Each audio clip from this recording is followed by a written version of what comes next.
70वां दिन है जहां जयपाल सिंह मुंडा स्टेडियम से लेकर सड़क तक जबरदस्त भीड़ दिख रही है। छात्रों का एक जन सैलाब रांची की सड़कों पर उमड़ आया है।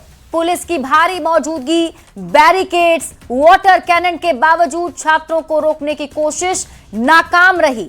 छात्र विधानसभा तक पहुंचने में कामयाब रहे।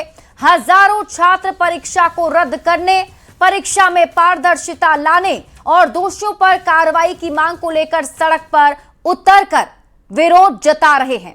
हजारों छात्र अब भी सड़क पर डटे हैं। लाठीचार्ज और वाटर कैनन के बावजूद छात्र पीछे नहीं हटे। और इसी बीच इरफान अंसारी स्वास्थ्य मंत्री कुछ कह रहे हैं, आपको दिखाते हैं। जा रहे हैं और ये कहेंगे कि किसी के बहकावे में आप लोग नहीं आए। बच्चे, आपने देखा होगा कि 2 दिन पहले बीइंग हेल्थ मिनिस्टर हमने आदेश दिया राज्य के सभी हॉस्पिटल को, चाहे वो प्राइवेट हॉस्पिटल हो चाहे वो गवर्नमेंट हॉस्पिटल हो, कोई भी बच्चा अगर आंदोलन करने के क्रम में अगर गंभीर होता है, इमरजेंसी अगर आती है, तो प्रॉपरली उसका ट्रीटमेंट किया जाए, फुल्ली मेडिसिन दी जाए उसको, और 1 पैसा उनके परिवार वाले से नहीं लिया जाए। तो हम लोग तो चाहते भी हैं, आपके साथ खड़े हैं, कदम से कदम मिला के चल रहे हैं। तो आपसे मेरा विनम्र आग्रह होगा कि किसी के बहकाव में ना आकर आपकी बात मान लिए हैं। हमारे मुख्यमंत्री संजीदा व्यक्ति हैं और आपकी एक एक बात को मान रहे हैं।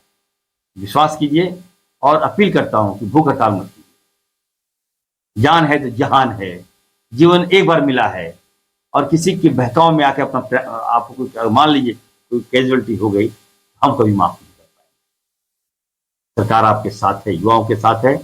आपकी एक एक डिमांड पर हम लोग गंभीरता से विचार कर रहे हैं। धन्यवाद। तो झारखंड के स्वास्थ्य मंत्री इरफान अंसारी को सुन रहे थे आप, जिन्होंने कहा है कि सरकार आपके साथ है और आपकी मांगों को सरकार ने माना भी है। इसलिए अपील भी की उन्होंने कि भूख हड़ताल मत कीजिए। और साथ ही साथ उन्होंने यही बताया कि स्वास्थ्य विभाग पूरी तरीके से तैयार है। अगर किसी भी छात्र को कोई इंजरी आती है, अगर वो घायल होते हैं, तो उनका इलाज मुफ्त में किया जाएगा। लेकिन हम आपको ये तस्वीर दिखा रहे हैं रांची की। आप लोगों से अनुरोध किया जा रहा है, इस जगह को खाली कर दें। विधानसभा का सत्र भी स्थगित हो चुका है। आप लोग अपने अपने घर चले जाओ शांतिपूर्वक। सभी छात्रों से अनुरोध किया जा रहा है, इस जगह को खाली कर दें। विधानसभा का सत्र भी स्थगित हो चुका है। आप लोग कृपया अपने घर शांतिपूर्वक चले जाएं। मैं आज आते ही मैंने फिर विधानसभा में भी उस बात को सदन की पटल पर लाया।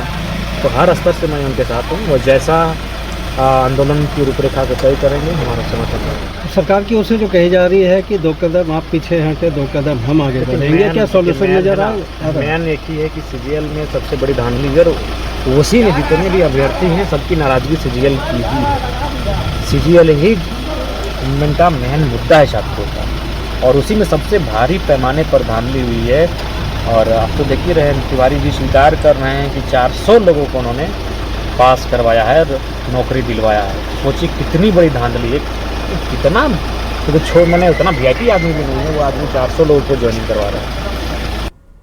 घोषणा के अनुरूप हम लोग का समर्थन आप देख सकते हैं। ये छात्रों का दर्द आज विधानसभा मार्च पर आपको देखने को मिल रहा है। आज मुझे 9 दिन का भूख हड़ताल में मैं एम्बुलेंस से आया हूँ और स्ट्रेचर में अभी मैं विधानसभा घेराव में उपस्थित हूँ। लेकिन सरकार हमारे आवाज़ को कुचलने के लिए टीयर गैस का, वाटर कैनन का, आंसू गोला का प्रयोग कर रही है, जो निंदनीय है। सरकार डर गई है, कायर सरकार है। और सरकार जब जब डरती है, ये पुलिस को आगे करती है, लाठी, गोली, बंदूक, वाटर कैनन का प्रयोग करती है। लेकिन हम लोग देखेंगे सरकार में कितना पावर है इसका टीयर गैस में, हम लोग देखेंगे कितना दम है इसका लाठी में। हम सलान चढ़ा के आए हैं महोदय। सरकार से क्या बात करेंगे? और 3 राउंड बात हो गया, अब कोई बात नहीं करना है। हमारी मांग पूरी करे, नहीं तो ये छात्र सरकार के मुख्यमंत्री के कुर्सी तक पहुंच जाए। 98% वो कह रहे हैं।